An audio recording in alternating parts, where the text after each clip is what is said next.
Tonight we speak with some relatives of American citizens still believed to be held hostage by Hamas terrorists inside Gaza. They're in town to meet with President Biden. Joining us tonight, Ronan and Orna Nutra, parents of Omer Nutra. Adi and Yael Alexander, parents of Idan Alexander. Jonathan Dekel Hen, father of Sagi Dekel Hen. Ruby Hen, father of Itai Hen, and Itai's brother, Roy. Also with us, Liz Neftali, great aunt to Abigail Moore Idan, who was released November 26th. Thank you all for being here. I know this is a tough time, and I know you have a specific message that you want to deliver to President Biden. I want to talk about each one of your family members who's believed to be held hostage. Jonathan, Sagi, last seen where, and tell me something about him. Well, Sagi is 35 years old. He's the father of 3 little girls, a newborn, a 2-year-old, and a 6-year-old. He was last seen on our kibbutz near Oz, on October 7th at 9:30 in the morning. And from the testimony of hostages that were released a couple of weeks ago, we do know from inside the tunnels, that he is alive. Adi and Yael, Adi, you're the father of Idan. Tell me about him. Idan grew up in Maryland, actually, moved up to New Jersey, graduated last year from Tenafly High School, and he chose to volunteer to IDF. He was kidnapped October 7 from his post, from the IDF post. And since then, we have no additional information about this abduction. For a mother, as you watch all of this, what are you thinking, and what's the message to Americans tonight? Idan is my oldest son. He's 19, and it's tough. It's tough to having it's Hanukkah now. It's the season of I'm sorry, I'm too nervous. I'm sorry. Okay. It's tough. It's really tough. You know, Hanukkah is a celebration, and it's a celebration. It's Family miracle time. is happening in Hanukkah time, and every night we are lighting the candles with his sister Mika and his brother Roy, and I'm just feeling sad but full of hope that something is going to happen, something good, and he will return home and everything will be good. But you know, this is the hope. it's hard. It's hard. It's hard. Ronan, Orna, tell me about Omer.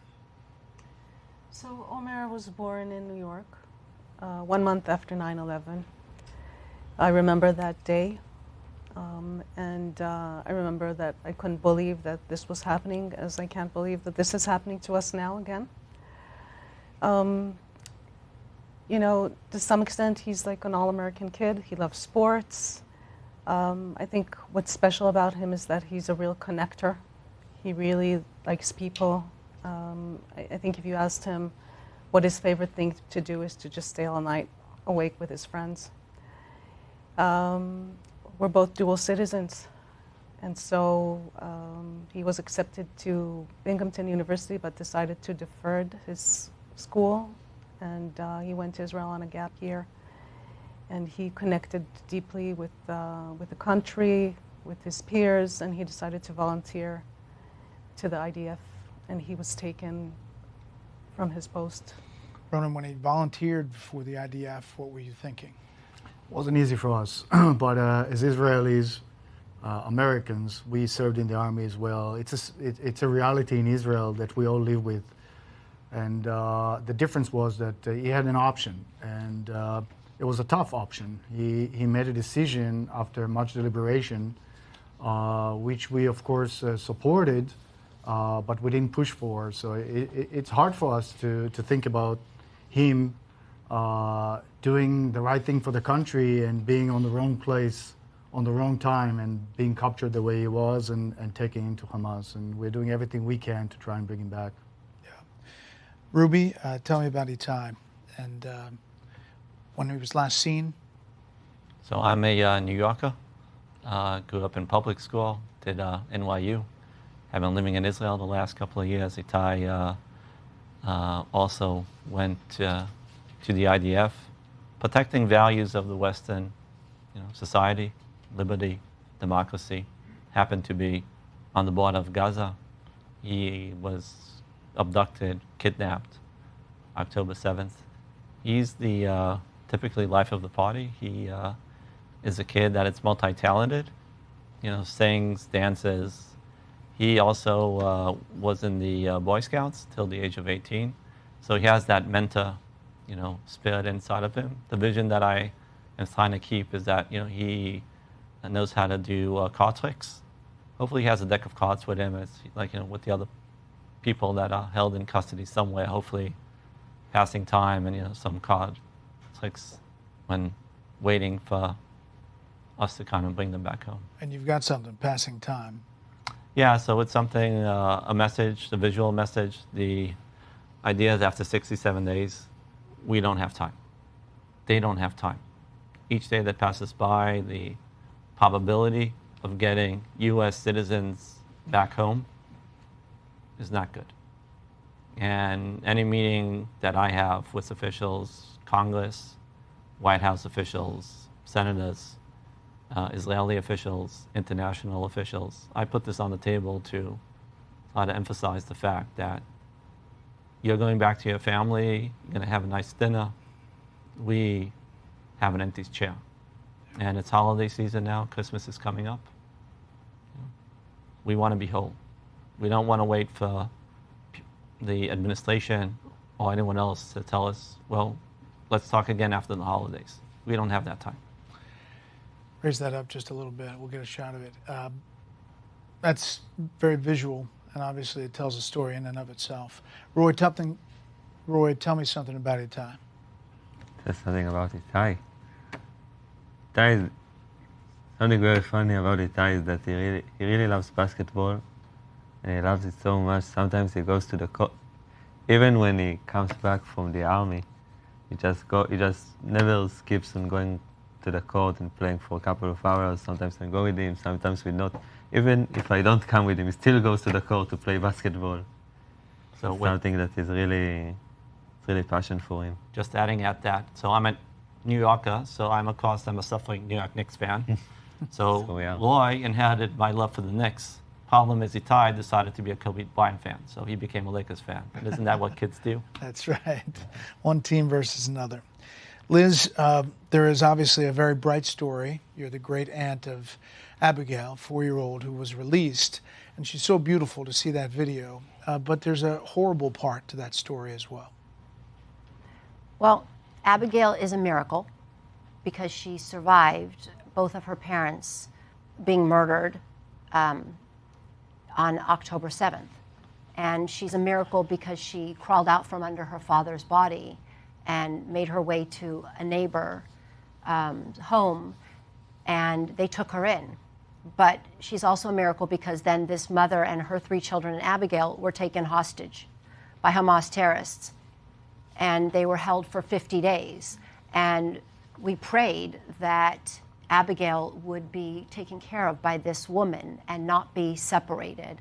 And I will say that people all over the world, different religions, different races, literally all over the world, have sent to us and our family prayers and shared their prayers with us and with all of these folks. And Abigail is a miracle because she came back to Israel after 50 days. And, today we're celebrating Hanukkah, and Hanukkah is a celebration of light and miracle. And we have Christmas coming up, which is another celebration of miracles.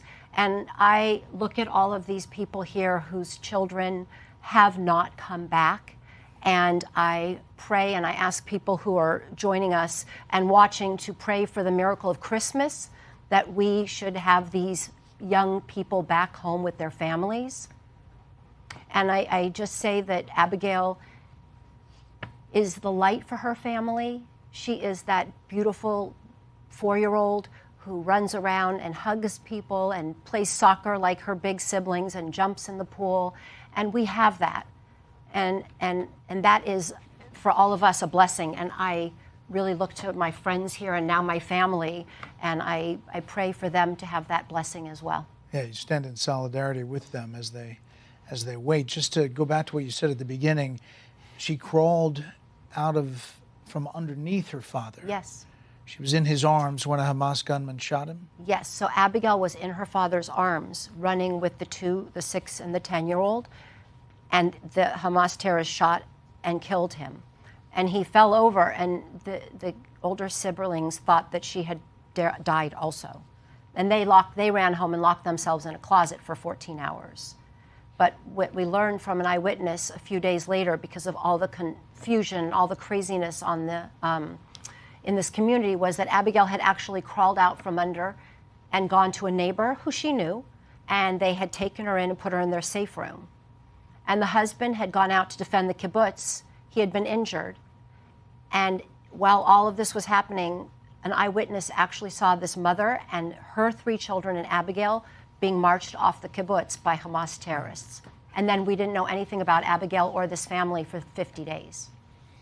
Jonathan, there's a lot of fear, there's a lot of prayer. There has to be anger. There has to be some feeling of, is enough getting done? What is the message to President Biden that you bring?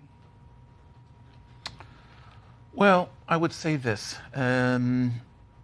President Biden and the administration as a whole have been amazing partners in this struggle to get all of our loved ones back. Great efforts have been made. We ask that even greater ones be invested now. These are critical moments. We really don't have time to waste. But one of the most gratifying parts of this horrific situation is to see that not only the Biden administration being entirely with not just the American Israeli families, all of the hostage families committed to this, but also in Congress, which can be so divided these days, to really have wall-to-wall support amongst members in the House and in the Senate. And it is a source of strength for all of us in these dark times.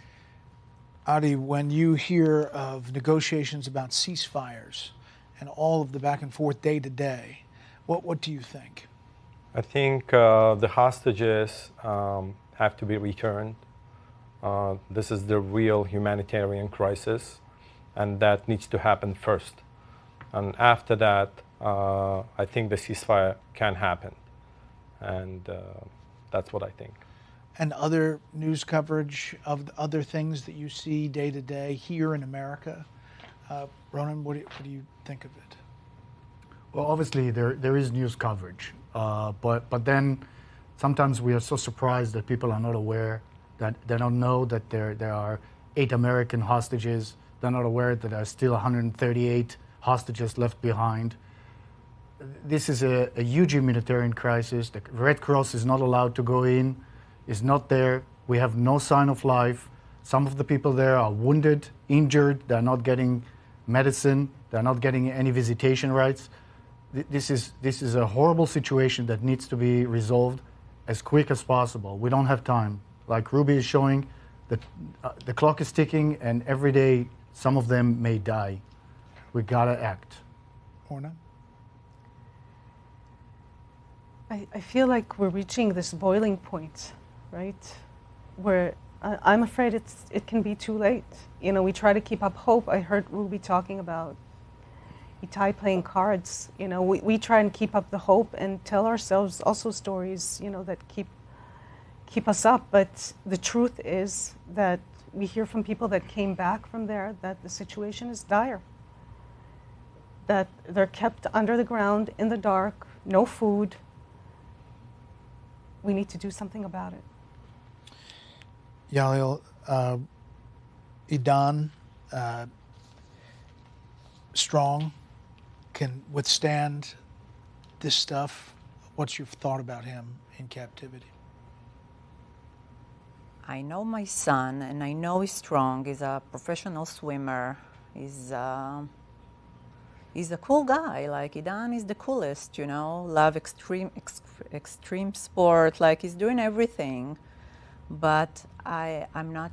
I don't. 67 days.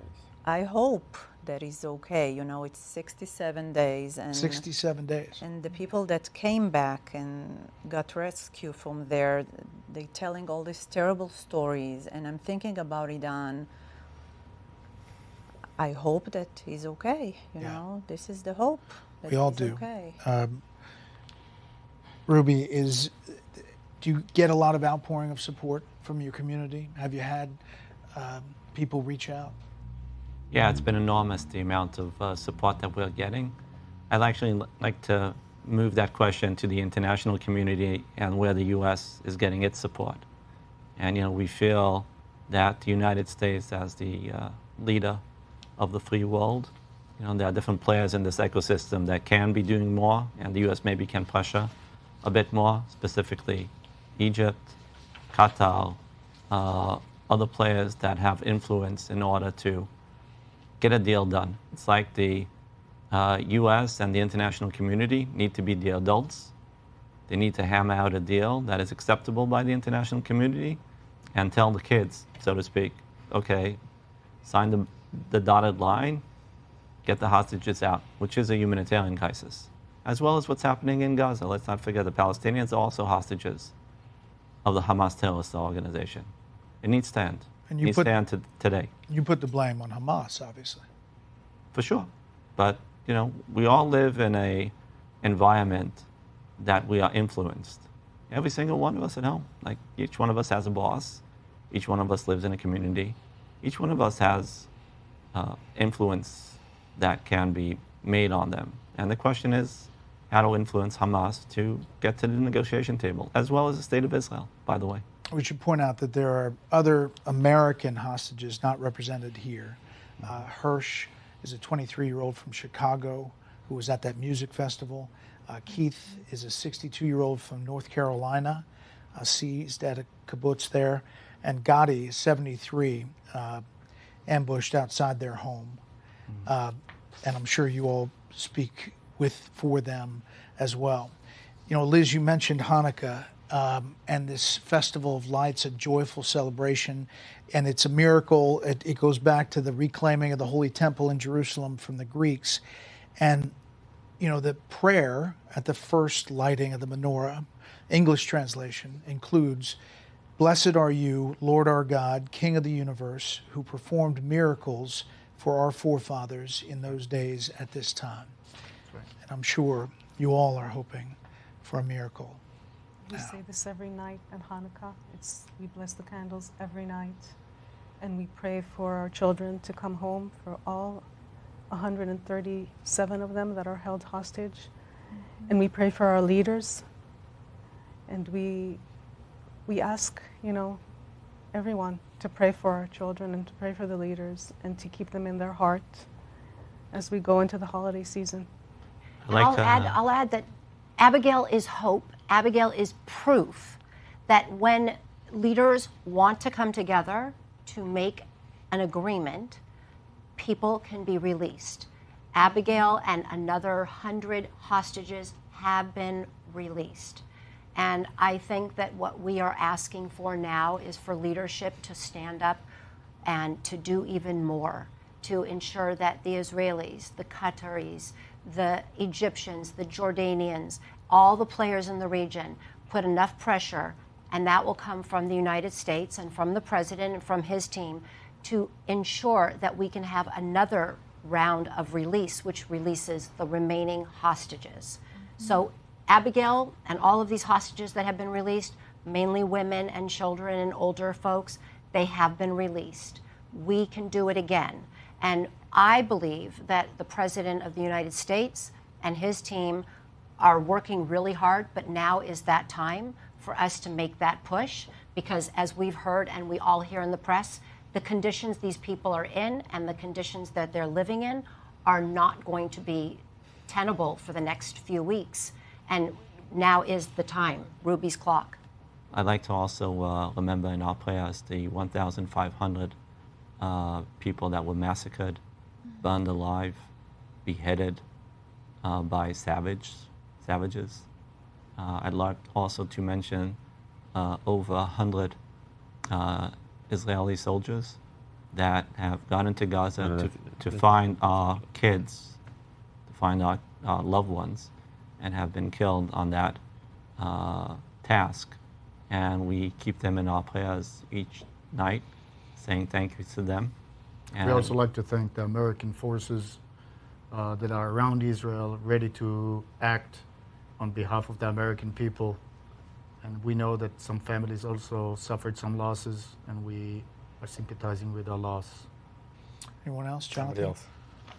Well, I think every one of us who still has a loved one who is a hostage has a personal vision or a personal dream that in a way is manifest in that prayer, that point of light. And for me, it would be that Sagi, I hope, walks on his own 2 feet into a room or down a hallway tomorrow, today, and his little girls go leaping into his arms. And that, for me, is the miracle that I'm waiting to see. Miracles are godly. I believe, in general, I think this time around, this is the work of men and women to come together and get all of these people home, overwhelmingly citizens, but also the soldiers among them. They're in captivity because of a savage assault on southern Israel. There's a moral imperative to get them out. If there ever is to be hope for any kind of lasting peace in and around Israel, they have to come home alive, and that means now. Very well said. We appreciate you sharing your pain, your hope, your message with us. This is not similar, but my son started with a lot of health problems when he was a baby, and we were in the hospital a lot. And we used to pray, we're one day closer to getting home. So we pray that you're one day closer. Thank you. Thank you. Thank you. Thank you.